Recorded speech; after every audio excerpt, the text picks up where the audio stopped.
The following program is paid for by the Charlie Butler team. Looking for tips on selling your home? Tune into the Charlie Butler Show right here on WGBF AM every Sunday at 9 a.m. The Charlie Butler Show, where your questions get answers. Charlie guarantees it. Good Sunday morning, Tri-State.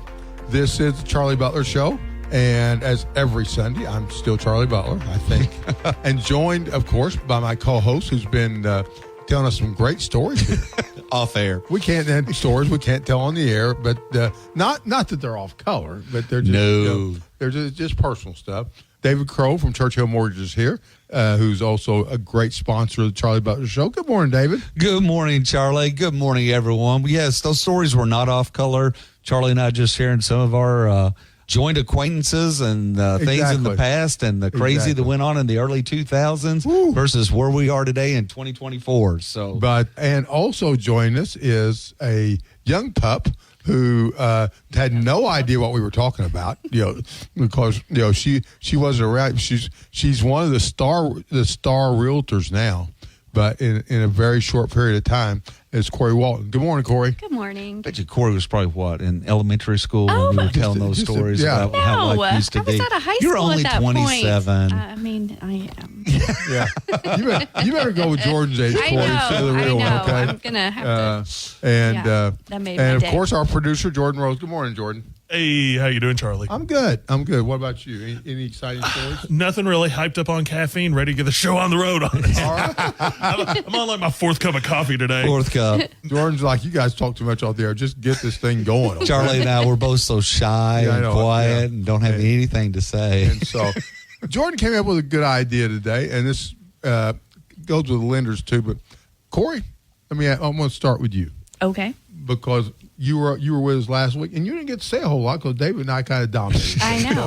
That's okay. But Cori, why should people use a realtor? We talk all the time about use a realtor, how much we can help. Why should they use a realtor? Not only why, but what are also the benefits of using a realtor like you? Yeah. So with the question at first, my first thought is the protection.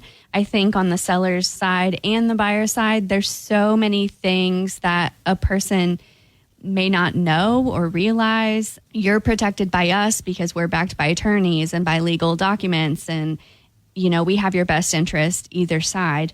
I think that's probably the biggest benefit. Well, and Cori, you talk about attorneys. Whether you got the buyer or seller, just like an attorney, you have to keep their information confidential. Yes, absolutely. And you have to watch out for you are a fiduciary agent. Yes. For them to try to make them the most money, and obviously put the deal together. I mean, that's why everybody's there. Can I add to this? You absolutely can. So this is David Crow, and I'm not a realtor, so I am not biased. David had come out of his shell, Cori. He is. I know. I'm always a proponent because I'm not a realtor, so I'm unbiased. I can only talk to you from an experience standpoint. Right. So over 20 years of experience.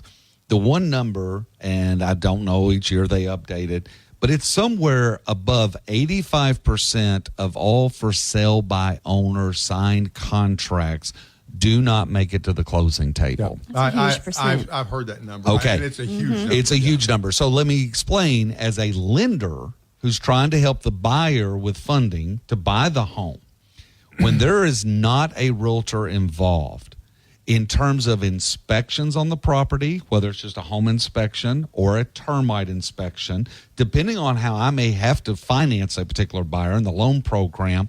So keeping those things on track is, if you end up with an inexperienced loan officer coupled with a buyer and seller that really don't understand what each are doing, they're just both trying to get, quote unquote, a good deal. Those deals fall apart.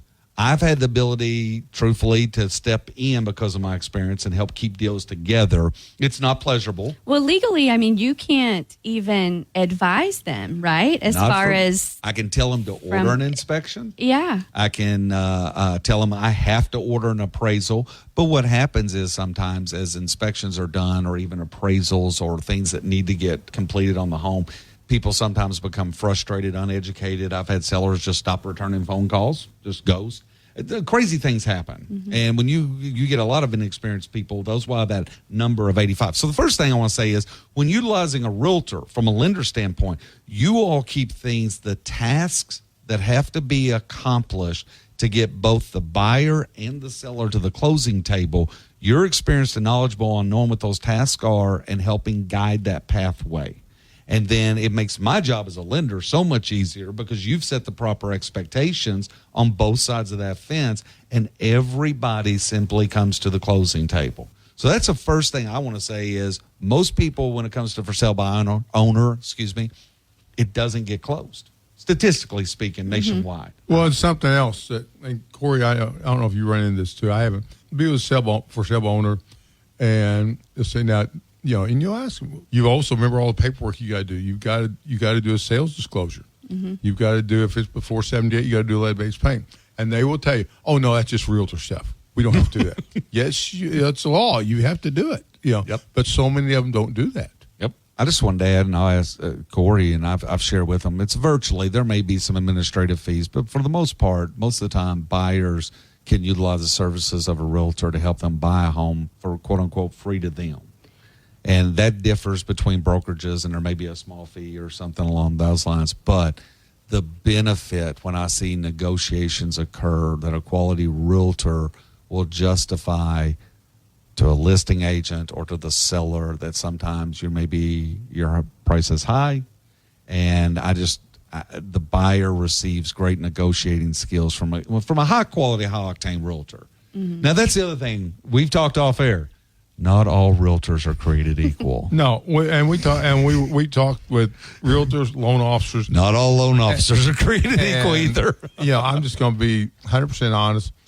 There are some very lazy realtors out there, and there's some very lazy loan officers, and they don't give you the service you should, and they give people like Cori, Walton, and myself a bad name, and the loan officers give people like David Crow a bad name. My reputation depends on how accurate I am when I provide a loan approval letter when there are buyer's agents and listing agents involved in the transaction, and I state this buyer is good.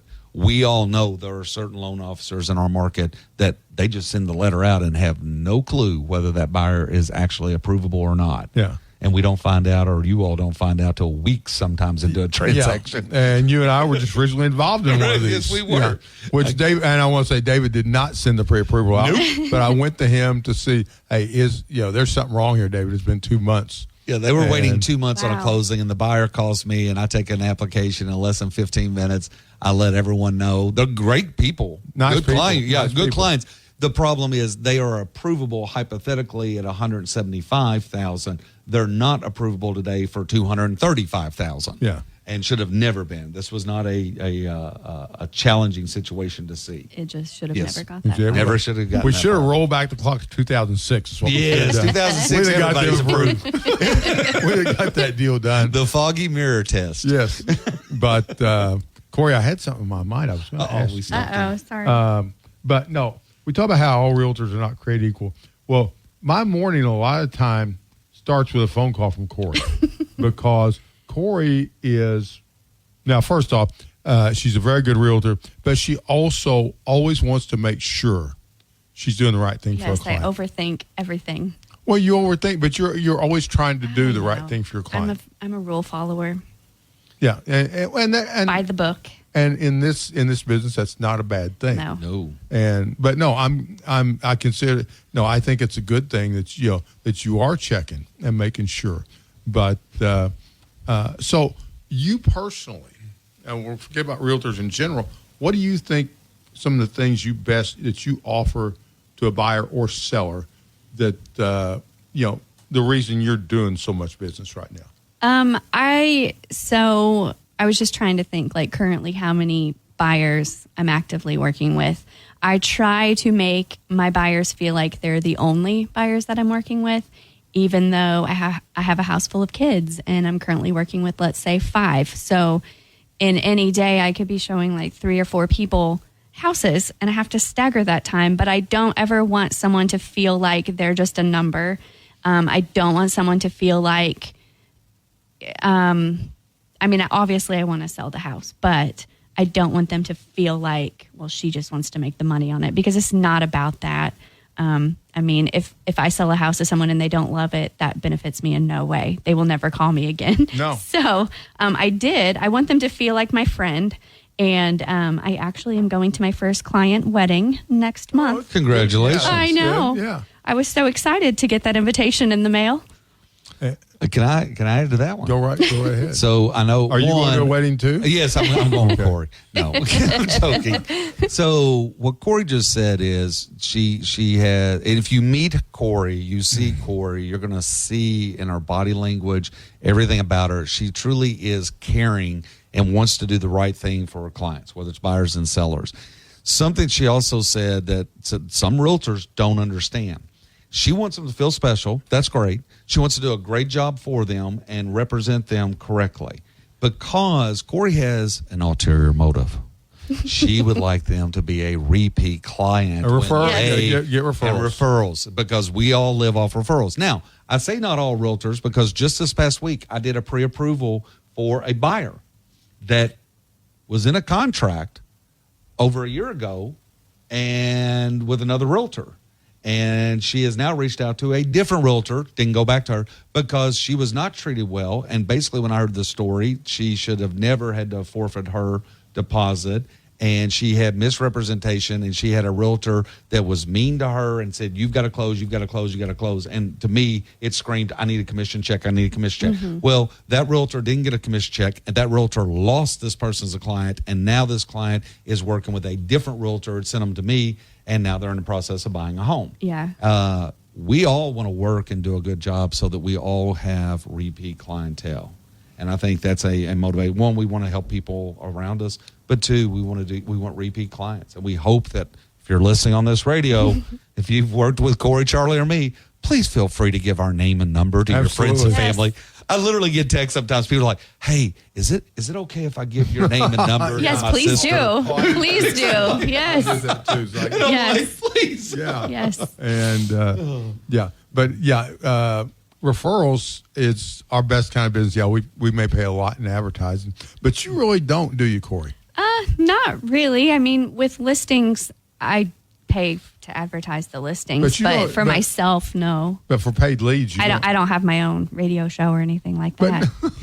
Maybe one day. Maybe one day. But you don't pay for leads, do you? I do. Do you? I do. She You started. pay, Yeah, we talked about that, didn't we? Yeah. And it was Zillowrealtor.com. Realtor.com. Yeah. Yep. And but overall, your business is more organic. Ideally, I would love to solely work off of referrals in my sphere, but Mama needs a swimming pool this year, so She's willing to work. I got to work for that. And and there's a reason we're talking about the lazy realtors and the ones when I interview somebody who wants to become a realtor, and they talk about, oh, I want to go out and show pretty houses. That's not what it's about at all. But the other thing that I always say to them, I say, look, or somebody I think is talented. I say, look, you seem like, you could be good at this, but remember one thing I can't tell is your work ethic. If you have a poor work ethic, you will not succeed. I've never seen it. I've seen guys, and I'm sure you guys have too, who may not be the sharpest knives in the drawer, but they bust their butt. Mm-hmm. Yes. And they're very successful. Yes.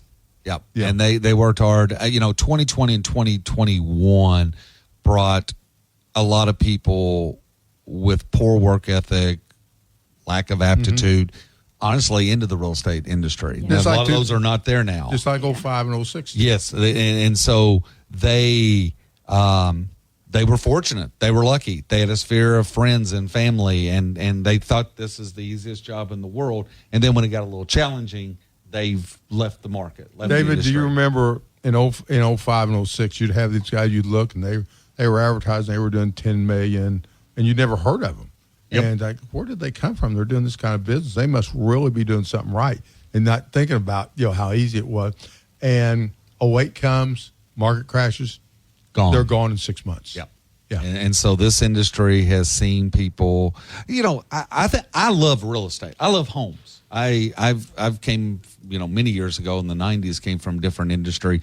I love homes. I love real estate. I love watching people excited at the closing table, whether it's a seller receiving a nice proceeds check or it's a buyer starting their future or, move up. And, when people, especially we all know that the first time home buyer that buys their first 1,300 square foot home, it's their forever home. And we're like, right. no, it's not. Yeah. You're going to be right back here. So, but it's all, I just like the industry, always have. And I've been blessed to make a living in the industry when it's all said and done. Yeah. And I think real estate's exciting. It's never ending. That's the beautiful thing. Life happens out there, and it always is changing, growing. Areas move. Charlie, what our saddest story is watching what homes sold for in 2002 and watching what that same home sells for in 2023 or 2024, and you're like, oh my goodness. Even from 21 to 24, it's insane to me. Yeah. A friend of mine, and we became friends. I do. It's a hedge fund that they buy properties, and I've represented them on some different things.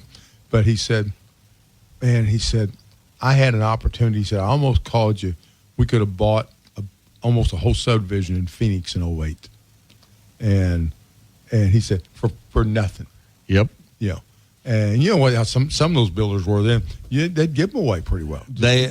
People today, and even we were joking with Cori off air, the things that were above board, fully legal, that if Charlie and I did them today, we would go to jail. Yep. And we were not breaking any law. That was 100% legal. But the builders also exploded from the late 90s to early 2000s, and all the speculative building and investors and just unfortunately the amount of fraud that existed back then that, we were talking about things we did that were legal that we couldn't do today. But even then, there were, across the nation, there were fraudulent things all leading to 2008. Cori has invested in homes. You invested, bought and sold homes before, right? Yes. You and your husband have. Mm-hmm. So we go back before 2008.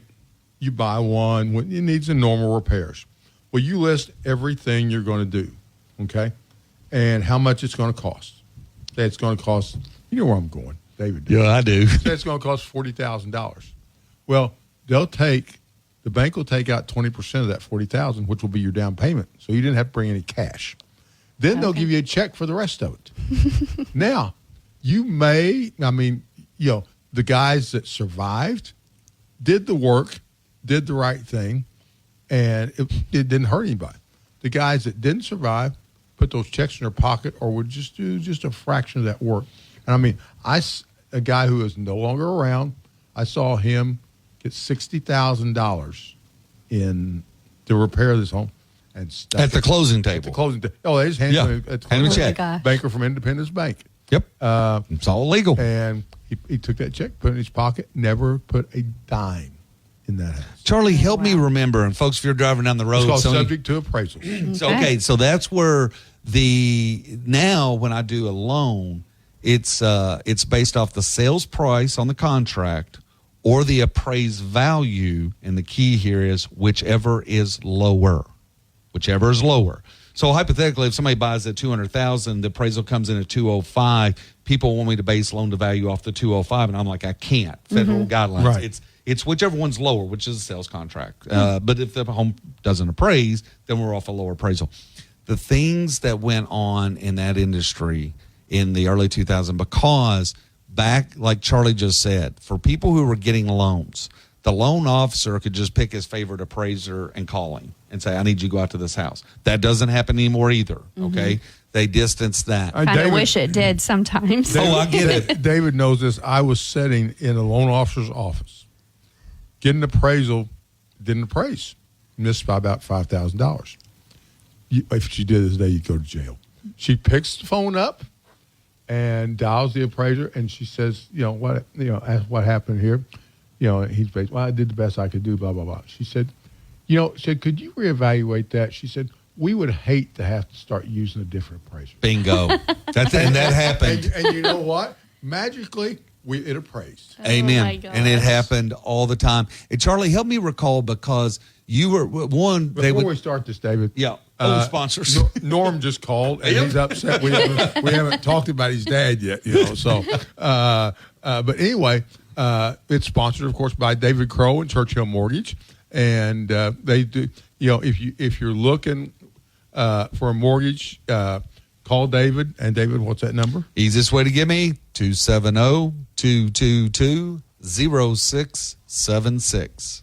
And Dave, as we said, Churchill, if you're not familiar with them, you listen to Dave Ramsey, they've been for probably 25 years or so. A long 25. time. Dave is endorsed and recommended to call his good friends at Churchill Mortgage. Yeah. But that number on there, you can call that. They're good people. But if you want to talk to David directly, call the number he just gave you. And we'll give that again. But also, we want to thank our official title company, the good folks at Bossy Title, and Norm. He wanted his name mentioned, the chief French officer, who is Norm is a French bulldog, for those that don't listen regularly. And but Jeff Bossy and his staff do a great job, and we'll probably have them on here in the next couple of weeks again, because they do a great job. So, but David, you were getting ready to say. Oh, my gosh. I know what it was, folks. We were talking about how we got in some of that crazy market in 2008. What was the other thing? So, the appraiser would basically put in a fraudulent appraised value per request of the loan officer. Mm-hmm. Then the bank would do up to 120% financing. Yep. Do you remember the 120? Oh, so yeah. Charlie and I were telling stories, especially guys that we knew that were going to, quote unquote, buy investment properties. Mm-hmm. They would get the home appraised for more. You would state that you're going to get this work done. Sometimes it wasn't even going to get the work done. I know one gentleman on 3 different properties, he just took everything off the appraised value, and he bought 3 homes and walked away in excess of $20,000 on each of the properties as a check from the closing title. And ultimately, this guy went bankrupt later, and all 3 properties went in foreclosure. But this was so normal that to say it out loud today, we sound crazy. And then in 2002, 3, 4, 5, and 6, you didn't think anything of it because it was just normal. And then for all of us in the industry that really understood the industry, when 2008 happened, we were all kind of like, ooh, yeah, kind of been wondering what was going to happen. Yeah. And this is it. Oh And we were encouraged to do this. Yes. Because what was happening, the banks were then selling them to the big Wall Street firms. They were slicing the mortgages up into small pieces. Yep. And they were bundling them as bonds. Mortgage-backed securities. And then selling them. And Wall Street wanted more of them. And they couldn't get enough because in Wall Street's mind, we couldn't sell homes and they couldn't finance them fast enough. Yeah. Wow. Yeah. The only problem was, and that's why Charlie told you to watch that movie, Wall Street didn't understand what they were receiving and then what they were selling. Well, some did. There's one guy that the doctor in that movie that run the hedge fund. I can't think of his name. But anyway, he's the one. He's hiring this guy, and they're sitting there talking. And he says, I want you to look at the 20 top bond funds. And he said, so you want to know who the 20 top bond funds are? So he hired him. He said, no, I want to know what's inside those bonds. And he realized that there was a bunch of arms. Yeah, adjustable rate mortgages inside of those that were getting ready to reset. Yep. And so he goes to Goldman Sachs and says he wants to bet against the mortgage market. Short them. They laughed at him. They said there's no such product. He says, I've got $100 million. I want that. And so they get together, they make up a product. And when he leaves, they tell you the story about how they're laughing, high five, and they just took his $100 million. I don't know, he walked away with $4 or $5 billion. Yeah. Wow. Yeah. When the market crashed and he shorted them all. I did get a really good deal on a house in 2008. Oh, yeah. A lot of people got great deals. Yeah. Charlie and I, as he said last week or earlier this week, that he could have bought a whole neighborhood in Phoenix. Yeah. I'm sure he wishes he had. Oh, yeah. Oh, yeah. Oh, yeah. Real estate values in Phoenix right now. Well, Charlie may not be doing a radio show if he bought that neighborhood. Well, Wayne Ellis and I were going to buy condos in Florida. So Wayne says, I'm going to fly down there. I said, well, whatever you find, I trust you. We'll just split. Goes to Naples. He's on the friggin' waterfront. I'm going to get on Wayne here for a second. Yep. He calls me, he says, we can buy these condos, which have been $300,000, for $65,000 a piece. I said, how many can we buy? And he says, I don't know. He said, I think they're going to go lower. Let's. I said, you sure? Yeah, they're going to go lower. Of course, but they start going back up. They're selling for $700,000-800,000. Yes. Yeah. Wow. Yeah. But Cori, you were so young. The problem was the market was so bad, the stock market, the nation, and all that. It is there were times you just didn't know if you should be buying. We didn't know where the bottom was, and we saw some bad times happen really quickly. We did. Really quickly, and so hindsight 2020. Oh, Charlie wished he'd wrote a check that day for $65,000. Every one of them. Smartest guy. He's been on this show before, and I'll say his name, Dave Herman. Oh, yes. Dave's been on the show before. Fester. March of 2009, Dave calls me, and stock market's at 6,700. It's bad. I mean, we're tanking everything. Banks have shut everybody off. I mean, you walk into a bank for a loan, they're hiding under their desk. Yep. Oh my God. They're not loaning money. And so Dave says, I want you to go out and find as many homes in good areas that I can buy as fast as you can. And, he saw it. Yes. So I'm going out. I'm fine. And it seemed like we did a lot there on First Avenue and those neighborhoods where those buy levels are at. Yeah. He was buying those for $45,000 to $55,000 a piece. Wow. But I remember asking him, I said, Dave, where are you going to get the money at? Nobody's loaning any money. He said, you let me worry about the effing money. You just find a home. There for about 2 or 3 years, he kept 18 to 24 going all the time. Of course, contractors didn't have any work, so it's easy to get contractors right then. Wow. And so, because most builders stopped building or went Yeah. throttled way back. Oh, your luxury builders are, they were idle to say the least. Yeah, there were lots of trim carpenters, framers, electricians, painters. Everybody's I'll come, I'll work, and you were able to get them fairly cheap because there just wasn't enough work to go around. Dave always tells the story. He says somebody asked him. They said, "What? We were at lunch one day. And they said, you always bring this guy to these lunches." He said, "What's special about him? You always use him." He said, "When times were their worst, he put another zero on my net worth." Which are already a bunch of them there. But Cori, why should they use Cori Walton?